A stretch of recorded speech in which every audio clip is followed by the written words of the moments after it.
మరి మెండైనటువంటి విధానంలో దేవుని యొద్ద నుండి దీవెనలు మనం పొందుకోవాలి అంటే మనం ఎలాంటి వారముగా ఉండాలి? చాలా మంది ఏం చేస్తూ ఉంటారంటే, పని అప్పగిస్తే కొంతమంది తిట్టే వాళ్ళు ఉంటారు, కొంతమంది గొణిగే వాళ్ళు ఉంటారు, శనిగే వాళ్ళు ఉంటారు. ప్రార్థనలు కూడా ఉపవాస ప్రార్థనలు పెడుతూ ఉంటే ఆయన పని అది కదా, ఆయనే చేసుకుంటాడులే, ఆయనకి పని లేదుగా, మనం పని చేసుకోవాలి, ఈ ప్రార్థనకి వెళ్ళాలి అంటే ఎక్కడ కుదురుద్ది కదా? దేవుని స్తోత్రం.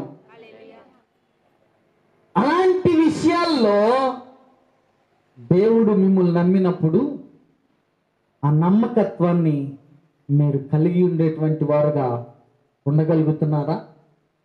లేక ఎలాంటి వారుగా ఉంటున్నారు? ఏ విధమైనటువంటి జీవితంలో జీవిస్తూ ఉన్నారు?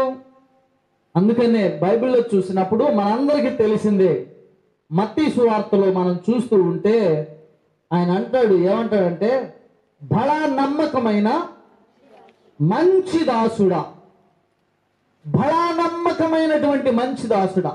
దాసుడా అన్నాడు, దాసురాలా అని మీరు కూడా అనుకోవచ్చు. నేను నమ్మకమైనటువంటి మంచి దాసురాలను, మంచి దాసుడను. ఇలాంటి విషయాల్లో మరి మంచి నమ్మకమైనటువంటి దాసుడుగా, దాసురాలుగా ఉండేటువంటి భాగ్యాన్ని దేవుడు మీకు అప్పగించినప్పుడు ఆ నమ్మకత్వం బట్టి మిమ్మల్ని అనేకమైనటువంటి వాటి విషయాల్లో ఆయన ఏం చేస్తాడంట? అధికారులనుగా చేస్తాడు. దేవుని స్తోత్రం, హల్లెలూయా. ఆయన చేయగలిగిన వాడు, నమ్మదగినటువంటి వాడు. మనము నమ్మకపోయినా ఆయన నమ్మదగినటువంటి వాడు. ఆయన మీ ఎడల ఆయన కార్యాన్ని చేయాలని చూసేటువంటి వాడు. మీ ఎడల మిమ్మల్ని దీవించాలి అని ఆయన ఒక ఉద్దేశం కలిగి ఉన్నటువంటి దేవుడు.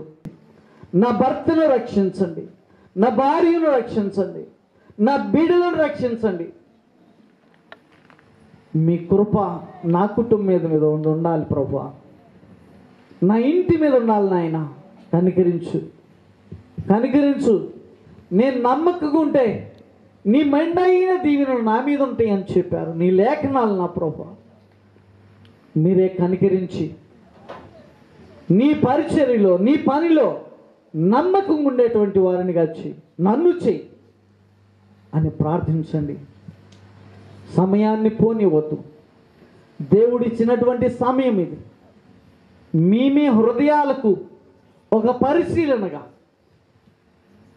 ఒక హృదయపూర్వకముగా ప్రభు సన్నిధిలో ప్రార్థించినప్పుడు ఆయన ప్రార్థన వింటాడు. ఆయన ఆ ప్రార్థన ఆయన సన్నిధికి చేరుతుంది. ఆయన నీ వైపు చూస్తూ ఉన్నాడు. ప్రార్థించండి. పరిశుద్ధుడా, ఘనమైన తండ్రి, మీ పాదములకు వందనాలు, స్తోత్రాలు మా ప్రభువా. ఇంతవరకు నైనా మీరు మాట్లాడిన ప్రతి మాటకై మీకు వందనాలు. ప్రతి బిడలో నా ప్రభువా ఈ మాటలు వారి హృదయాల్లో ముద్రించండి. అంత మాత్రమే కాదు నా ప్రభువా, వారి ప్రవర్తన కూడా నా ప్రభువా నీ వాక్యానికి అనుగుణంగా ఉండునట్లుగా వారందరిని నడిపించండి.